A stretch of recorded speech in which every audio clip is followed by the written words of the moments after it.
Many times when we're looking at a data set, we think of it in terms of the data itself, not in terms of rows and columns so much, like what the cell range is that we're interested in. So to accommodate stuff like this, we often name cell ranges and refer to the name. So if I have this data over here and I wanted to do some statistics on it, very simple stuff, count, min, max, median, mode, right? That kind of stuff. We could do something like count and then come over to our data, control shift down arrow key to get all of the data, hit F4, right, to anchor it, to lock it in, absolute reference, and close it off, right? 540 rows of data, right? Now, what I'd like to be able to do maybe is drag this guy down, right? Now they're all saying count, right? So if I wanted to go to min, right, and then max, and because I pointed it to, because I used absolute reference, it's actually doing the right thing, right? It's pointing to the right set of data. But, you know, that doesn't really help me sometimes. So what we might want to do instead, I'm just going to go ahead and delete this, right, is a lot of times we'll name a range of cells and then refer to that name. Now, if I had done this, if I had done relative reference, so remember that from the earlier, if I'd done relative reference, right, and dragged it down, then notice what happens is it's going down, right? So absolute reference would be the way I'd want to do it if I was going to do it that way. But there's a better way. The better way is to name the range of data. So there's several different ways to do this. I can select the data, and then in the name box up here on the left, I can name it prod data. And now, anywhere I'm at, if I go equal prod data, notice that it's not case sensitive there, right? It selects that cell range for me, right? So now what I could do is in here, I could do count prod data. And notice as I start typing it, it shows up as a name. So I could hit tab and something like so. Right? And then I could do a min prod data. Hit tab. Right? So that's very useful. So notice what happens is, even if I drag this down, right, it's still going to point to the same data set. So it's the name cell range is absolute reference, right? So let me get rid of that. So the other thing we might want to do is when we're in here, we're doing a max. We can hit, if we hit F3 while we're inside of the formula, it'll say paste name, and it'll come up with all the range, all the name ranges that I have. So I want prod data, so I can double click on it, right? If I don't want to try to mistype it, that might be a better approach. So then the question becomes, well, once I have the production data named prod data, what if I made a mistake? How do I change it?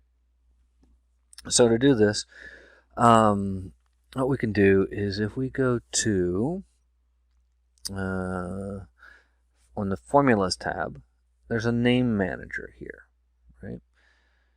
I can click on it and I can see all the named ranges in here. So I have some stuff over on different worksheets over there. Notice my prod data is, the scope is workbook right here. So I could edit this if I wanted to and try to change it. Notice because I named it through the name box, it's not going to let me change the scope of it to the worksheet. So I could also delete it. So what happens if I delete it? Click OK. Close this guy out. Notice what happens. It says it's not a name. It doesn't understand what's going on, right? So that's not good. So then if I wanted to name it again, I could come up here and hit define name under define names. Notice by default it refers to whatever cell is currently active down here. So maybe what I should do is select the data without the header and hit define name. Now it's pointing E3 to E542 like I want. Give it a name, and here when I do it through the name manager, through define name, I can give it a scope, right? So just the workbook, or these are different worksheets that are in here, so I could make it just for a simple worksheet. I want workbook, that's fine. Prod data. And then here you also have a chance to add a comment that might be useful, right? Creating a named cell range. Click OK. All right. So then if we come back up here, notice after I do that, these guys came back. Okay. All right, no problem there. Now if I do a median, hit F3, prod data, right? Like so. Right? Mode. Remember, median is I line everything up smallest to largest, pick the middle. If we have an odd number of elements, if there are even number of elements, we usually take the two middle ones and average it. Is the most general way of doing it. Mode is the one number that shows up the most frequently. So mode, and here we have multiple versus single. I'm going to pick single. I'm assuming there's only a single mode. And prod data. All right. Mean is our arithmetic mean, which is just average of prod data. All right. Standard deviation, that's a measure of dispersion, how spread out data is. Median, mode, and mean are all measures of central tendency. So where's the middle of the data? Standard deviation, there's a couple different ones. We want sample because this is a sample. All right. And we want it to be prod data. All right. Ceiling does not take in a cell range. It takes in a number. So that puts it to the top. I'm going to click on insert function and type in ceiling and see what comes back when it looks it up. We generally want ceiling.math. It takes in a number.